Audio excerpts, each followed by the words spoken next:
Terima kasih Anda masih bersama kami. Bagi Anda yang baru saja bergabung, kami hadirkan kembali 3 berita utama hari ini.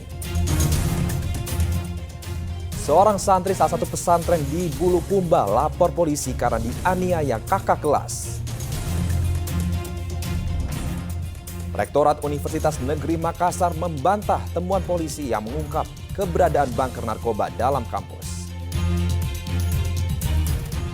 Dikalahkan Bali United melalui adu penalti, PSM Makassar gagal mewakili Indonesia di ajang Liga Champions Asia 2023-2024. Petugas kantor imigrasi kelas 2 Parepare memulangkan seorang warga Malaysia yang masuk Indonesia tanpa dokumen resmi.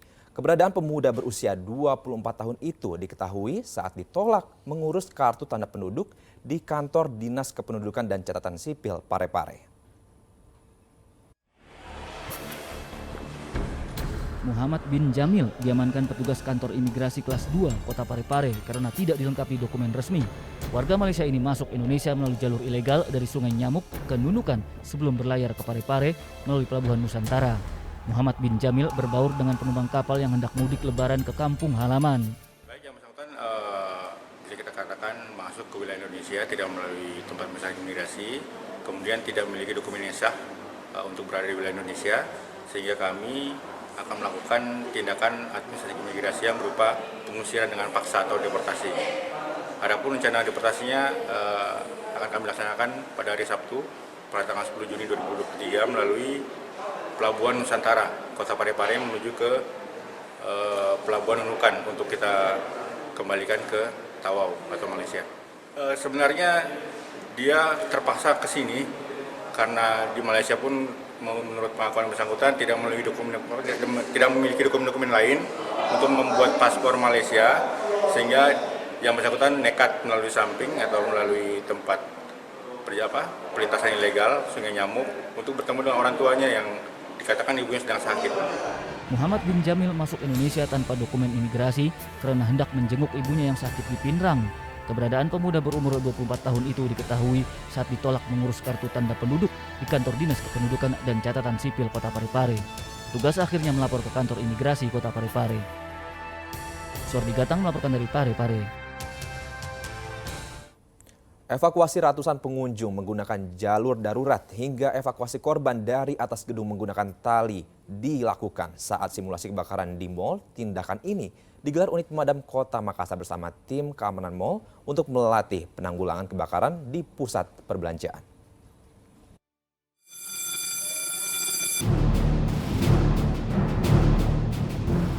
Alarm berbunyi menandakan petugas gedung harus segera melakukan evakuasi ratusan pengunjung dan karyawan pusat perbelanjaan di Jalan Ratu Langit, Kecamatan Mariso, Kota Makassar. Asap tebal tampak membumbung tinggi dari atap gedung mal hingga proses evakuasi harus dilakukan dengan cepat. Tim keamanan gedung dibantu unit pemadam kebakaran Kota Makassar berupaya memadamkan api. Selain upaya pemadaman api, tim penyelamat juga mengevakuasi salah satu pengunjung yang terjebak di lantai 3. Proses evakuasi harus menggunakan tali menuruni gedung dari luar karena tangga darurat telah terkepung asap. Dibantu petugas pemadam kebakaran, evakuasi menggunakan tandu serta tali berhasil dilakukan. Simulasi triwulan ini dilakukan unit pemadam kebakaran Makassar bersama pengelola mal guna meningkatkan kewaspadaan saat kebakaran. Kita mulai biasanya dengan kelas, jadi memang kita lakukan hampir setiap 3 bulan kita lakukan classroom, ya, kegiatan kelas. Nah, ini adalah kegiatan latihan basah namanya. Kita lakukan biasanya setahun 2 kali. Kalau di Ratu Indah sendiri ini ada 92 titik. Kita lengkapi dengan standar alat pemadam api ringan, kemudian dilengkapi dengan hidran. Kemudian di setiap ujung-ujung atau setiap tenan itu sudah ada smoke, heat detector maupun sprinkler. Jadi kelengkapan gedung ini kita juga lakukan pengecekan setiap 3 bulan sekali. Ini mall yang melibatkan banyak pengunjung. Nah, itu semua perlu dengan kehati-hatian karena tidak semua kondisi pengunjung sama.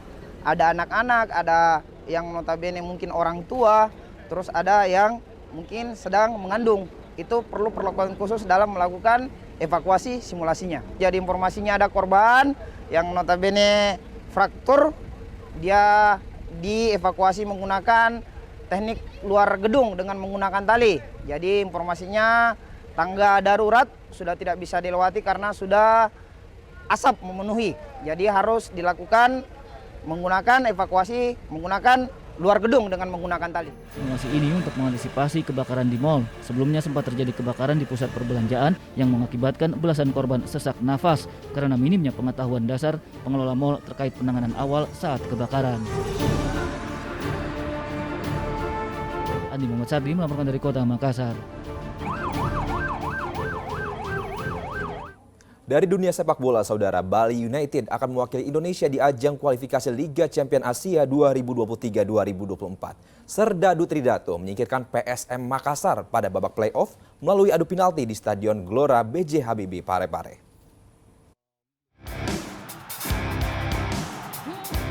Laga menarik tersaji saat PSM Makassar menjamu Bali United pada leg kedua playoff kualifikasi Liga Champions Asia di Stadion Gelora B.J. Habibie, Kota Parepare. Bermain di hadapan pendukung sendiri, tim Juku Eja hampir membuka keunggulan pada menit ke-21 kala kemelut di depan gawang Bali United. Namun sayang William Pluim gagal mengonversi peluang menjadi gol. Terlalu asik menyerang, tim Juku Eja justru kebobolan pada babak kedua. Bermula dari umpan silang, pemain PSM Erwin Gutawa gagal mengantisipasi bola hingga berbuah gol bunuh diri pada menit ke-52. 8 menit jelang waktu normal berakhir, publik tuan rumah akhirnya bersorak setelah tendangan keras Rizky Eka menembus gawang Adilson Maringga. Laga harus dilanjutkan pada babak adu penalti setelah skor 1-1 bertahan hingga babak perpanjangan waktu berakhir. Serdadu Tridatu akhirnya keluar sebagai pemenang setelah William Pluim yang menjadi penendang terakhir PSM gagal menuntaskan tugasnya dengan baik. Pelatih PSM Makassar, Bernardo Tavares, mengatakan anak asuhnya kurang beruntung sehingga tidak lolos kualifikasi Liga Champions Asia 2023-2024. It's too much mistakes for 2 games. Something happened. I want to believe that there wasn't that the Arkir Magus, but you know better than me. I am just one guy that arrived 1 year. I already see many things that is not usually to see. And if we want to improve the football on Indonesia, we need far, urgent. And I ask one thing. What's going to happen with these Wazis that make so poor performance? And the side, because was the Wazit that the side that was not PSM Makassar that go to AFC Champions qualifying. Sementara itu, menurut pelatih Bali United, Stefano Cugrateko, dalam setiap pertandingan pasti ada kalah, menang, dan seri. Namun paling penting adalah semua tim saling mendukung siapapun yang mewakili Indonesia di kancah Asia. Saya pikir di Bali mereka main bagus, kita main bagus juga. Hari ini buat tim juga main bagus. Terus kita ya cuma berhasil lolos seperti normal di sepak bola. Semua tim bisa kalah, bisa seri.